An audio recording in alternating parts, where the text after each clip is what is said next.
भाभी अब आप ही संभालिए अपने बेटे को, मैं इसे नहीं संभाल सकती। मेरे पास अपने बच्चे हैं, मैं उनकी देखभाल करूं या इसकी करूंगी। सारिका उस 5 साल के मोहन को उसकी मम्मी दिव्यांशी को सौंपते हुए बोली, छोटी बहू ऐसा व्यवहार तो मत कर छोटे से बच्चे के साथ। जब तुम्हें जरूरत थी तब तो तुम इसे अपना बेटा बनाकर ले गई थी, तब तो तुम अपनी जेठानी के पांव पड़ गई थी, और आज जब खुद एक बेटे की माँ बन गई हो तो इसे वापस छोड़कर जा रही हो। भगवान से डर क्या बीतेगी इस छोटे से बच्चे के दिल पर।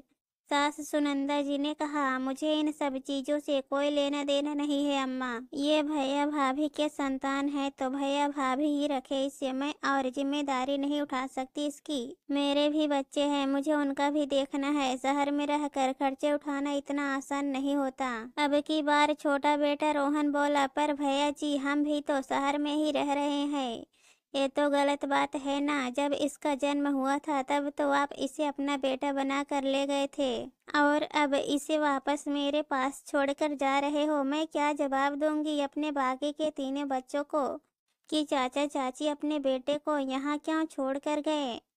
अब की बार भाभी दिव्यांशी बोली, अब इसमें जवाब क्या देना है भाभी, साफ साफ बोलो कि ये आपका बेटा है, इसे आपने जन्म दिया है तो ये उनका छोटा भाई है, इसमें भला डरने की क्या बात है। डंके की चोट पर बताओ उन्हें भी और इसे भी। रोहन ने कहा, अरे कितना गलत कर रहे हो तुम लोग। ये छोटा सा बच्चा तुम्हें अपना मम्मी पापा मान चुका है और अपने मम्मी पापा को ताऊ ताई।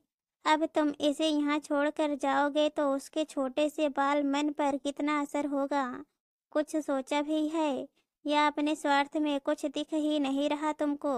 सुनंदा जी डांटते हुए बोली, अम्मा अब तुम चाहे कितना भी चीखो चिल्लाओ, मेरी क्षमता नहीं है कि मैं इसे पालूं।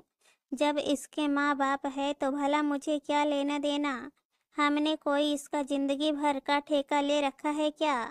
मेरी भी ठीक ठाक नौकरी ही है, अपने बच्चों को खुद संभालो, हमारा भी परिवार है। रोहन बेशर्मी पर उतारू हो गया। ये देखकर अब तक चुप बैठे बड़े भाई राजेश ने कहा, तुम्हें परेशान होने की जरूरत नहीं है छोटे, मोहन मेरा बेटा है तो मैं उसे पाल लूंगा भगवान की कृपा से। अभी उसके पापा के हाथ पैर चलते हैं, भगवान ने तुझे संतान दी है तो उन्हें पालने की हिम्मत भी दी है।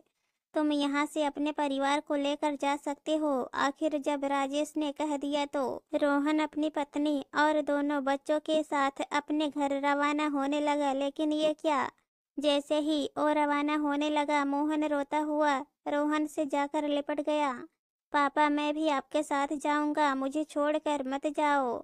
लेकिन रोहन तो इतना कठोर दिल निकला कि उस छोटे से मोहन को एक तरफ धकेल कर अपनी 2 साल की बेटी को गोद में लेकर वहां से रवाना हो गया। जब दिव्यांशी अपने 5 महीने के बेटे को लेकर बाहर रवाना होने लगी तो मोहन उससे जाकर लिपट गया और रोते हुए बोला, मम्मी मैं भी चलूंगा, मम्मी मैं भी चलूंगा। सारिका उसे अपने से छुड़ाने की कोशिश करने लगी। ये देखकर सबकी आंखों में आंसू आ गए, पर सारिका चिढ़ते हुए दिव्यांशी से बोली, भाभी संभालो अपने बेटे को, दिख नहीं रहा आपको कि मेरी गोद में बच्चा है, कहीं आपका बेटा मेरे बेटे को ना गिरा दे। ये सुनकर दिव्यांशी मोहन के पास आई और उसे जबरदस्ती सारिका से छुड़ाते हुए अपनी गोद में ले लिया।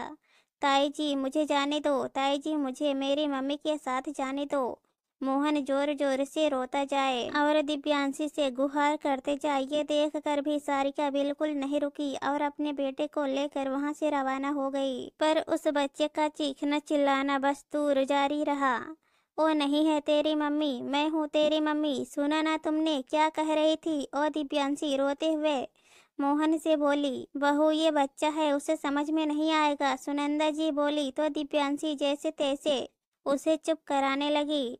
काफी देर तक हर कोई उसे मनाने की कोशिश करता रहा। ये तो दिव्यांशी की 12 साल की बेटी आकांक्षा समझदार थी जो इन हालात को समझ रही थी। वो जैसे तैसे मोहन को अपने साथ बहला फुसला कर ले गई। ये सब देखकर रोती हुई अम्मा ने राजेश की तरफ देखा तो राजेश बोला, अम्मा तुम कोई बात दिल पर मत लेना, धीरे धीरे हम मोहन और अपने बच्चे को संभाल लेंगे। और फिर आकांक्षा का भी तो साथ है, वो अपने बाकी भाई बहनों को अच्छे से संभाल लेगी। बस आप तो थोड़ा मोहन का खास कर ध्यान रखना, उसके बाल मन पर गलत प्रभाव पड़ सकता है। फिर वो दिव्यांशी से बोला, दिव्यांशी जाओ, आज मोहन की पसंद का कुछ अच्छा सा बना लो। अभी तो उसे इन्हीं सब बातों से बहलाना पड़ेगा, थोड़ा टाइम लगेगा लेकिन समझ जाएगा। राजेश की बात मानकर दिव्यांशी रसोई में चली गई। सारिका और रोहन की शादी को 4 साल हो गए थे, लेकिन दोनों की कोई संतान नहीं थी। घर में हालांकि उन्हें कोई कुछ नहीं कहता था,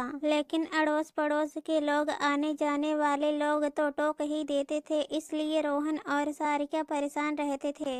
सारे मेडिकल टेस्ट भी करवा लिए, लेकिन कोई कमी भी नहीं थी। सुनंदा जी ने कोई पूजा, कोई मंदिर नहीं छोड़ा कि छोटी बहू के भी बच्चा हो जाए, लेकिन कोई फायदा नहीं हुआ। राजेश और दिव्यांशी के तब 3 बच्चे थे। उन्हीं दिनों दिव्यांशी दोबारा प्रेग्नेंट हो गई, पर इस बार वो बच्चा नहीं चाहती थी, क्योंकि पहले से ही 3 बच्चे थे। ऊपर से राजेश का काम भी ठीक ठाक ही चलता था।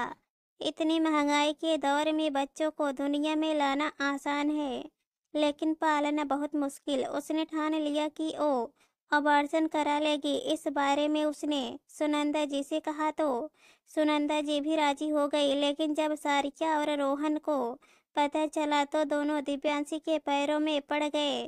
भाभी, आप अबॉर्शन मत करवाओ, ये बच्चा हमें दे दो। क्या पता भगवान ने आपके जरिए हमें हमारा बच्चे देने की ठानी हो। कम से कम आपके इस बच्चे के जरिए हम भी माता पिता कहलाएंगे। ये सुनकर सुनंदा जी भी उनकी हाँ में हाँ मिलाने लगी। लेकिन दिव्यांशी को समझ में ही नहीं आया कि वो क्या करे, पर फिर भी उसने कहा, देखो सारिका, बात को समझो, तुम में कोई कमी नहीं है। आज नहीं तो कल तुम माता पिता बन ही जाओगे। फिर अपनी संतान होने के बाद तुम उसके साथ परायों जैसा व्यवहार करोगे, ये सही नहीं होगा। उस बच्चे के मन पर गलत असर पड़ेगा। जब तुम खुद माता पिता बन जाओगे तो फिर क्या बच्चा गोद लेना। लेकिन दोनों ने ही नहीं माने और उनके साथ साथ सुनंदा जी भी अड़ गई। अरे ऐसा कुछ नहीं होगा बड़ी बहू, मेरी जुबान है ये। बहू तू तो वैसे भी उसे खत्म करने जा रही है, तो सोच, तेरे कारण किसी की गोद भर जाएगी। ये बच्चा अपनी किस्मत लेकर आया है, इसकी किस्मत में खूब ठाट बाट है। और ये जो तेरा डर है ना भविष्य को लेकर, ऐसा कुछ भी नहीं होगा। अपनी सास पर विश्वास कर। आखिर सबके इतना कहने पर राजेश ने भी दिव्यांशी को समझाया तो दिव्यांशी मान गई। 9 महीने बाद दिव्यांशी ने मोहन को जन्म दिया और उसके साथ ही रोहन और सारिका उसके माता पिता बन गए। दोनों उसका अच्छे से ख्याल भी रखते थे। सारिका भी अब खुश रहने लगी थी और ये खुशी तब दोगुनी हो गई जब वो एक बेटे की माँ बन गई। तब वो कहती थी कि मेरा परिवार पूरा हो गया, पर असल समस्या तो तब हुई जब सारिका दूसरी बार प्रेग्नेंट हुई और उसने बेटे को जन्म दिया। अब खुद का बेटा हो जाने के बाद रोहन और सारिका को मोहन बिल्कुल नहीं सुहाता था। उन्हें लगता था कि वो तो अपने भाई भाभी के बच्चे को संभाल रहे हैं। उन्होंने तो जैसे मोहन को भुला ही दिया। बात बात पर उसे झिड़क देना, उसका ध्यान ना रखना, कहीं जाना हो तो उसे राजेश और दिव्यांशी के पास छोड़ जाना उनकी आदत हो गई थी। दोनों मन ही मन चाहते थे कि राजेश और दिव्यांशी अपने बच्चों को वापस अपने पास रख ले और उन्हें मोहन से छुटकारा मिले, क्योंकि बच्चे के लिए वो दोनों खुद ही दिव्यांशी के पीछे पड़े थे, इसलिए बोल ही नहीं पा रहे थे। सुनंदा जी, राजेश और दिव्यांशी को सब समझ में आ रहा था, लेकिन वो कुछ बोल नहीं रहे थे। उन्हें तो यही लगता था कि शायद ये उनकी गलतफहमी हो, छोटे बच्चों के साथ वो उसे संभाल नहीं पा रहे हो, पर साथ ही वो अपनी बेटी के साथ ही ऐसा व्यवहार तो नहीं कर रहे थे। पर आज जब सुनंदा जी ने उन दोनों को इस बारे में टोका तो इतनी सब बहसबाजी हो गई। आज उन्होंने अपने मन की बात कह दी और मोहन को फाइनली उसके माता पिता के पास छोड़ दिया। खैर राजेश और दिव्यांशी उसके माता पिता थे, अपने बच्चों को ओ यूं तो नहीं छोड़ सकते। शुरू शुरू में तो राजेश और परिवार वालों को काफी परेशानी हुई। उस छोटे से बच्चे का मन ये मानने को तैयार ही नहीं था कि जिनके साथ वो शुरू से रहा वो उसके माता पिता नहीं बल्कि चाचा चाची थे। मोहन को इस तरह परेशान देखकर सुनंदा जी की आंखों में भी आंसू आ जाते। आखिर अब किस मुंह से जबान दे जब छोटे बेटे बहू ने मान ही नहीं रखा। लेकिन फिर भी दिव्यांशी और राजेश ने कभी उनसे शिकायत नहीं की। आखिर कुछ दिन या यूं कहे कि कुछ महीने लगे लेकिन मोहन धीरे धीरे संभल गया। राजेश और दिव्यांशी उसके माता पिता हैं, इस सच्चाई को उसने मान भी लिया। अपने भाई बहनों के साथ वो अब खुश रहता था, पर अब वो रोहन और सारिका के सामने आना भी नहीं चाहता था। अब उन लोगों का राजेश और दिव्यांशी से व्यवहार भी पहले जैसा नहीं था। लेकिन समय का चक्र देखो, अब राजेश का व्यवसाय काफी अच्छा चल निकला था। सारे बच्चे शहर के बड़े स्कूल में पढ़ रहे थे, घर में नौकर चाकर काम कर रहे थे। अब कभी रोहन और सारिका सुनंदा जी से मिलते तो सुनंदा जी डंके की चोट पर उनसे कहती हैं, तुम अपने दिल पर बोझ मत लो बेटा, मैंने कहा था ना कि ये बच्चा अपनी किस्मत लेकर आया है। इसकी किस्मत में ठाट बाट लिखे थे जो ये लौट कर अपने माता पिता के पास आ गया, और इसके आते ही इसके पिता का व्यवसाय चल निकला। वाकई कुछ लोग किस्मत लिख कर आते हैं और उनकी बात सुनकर दोनों पति पत्नी अपना मुंह बनाकर रह जाते।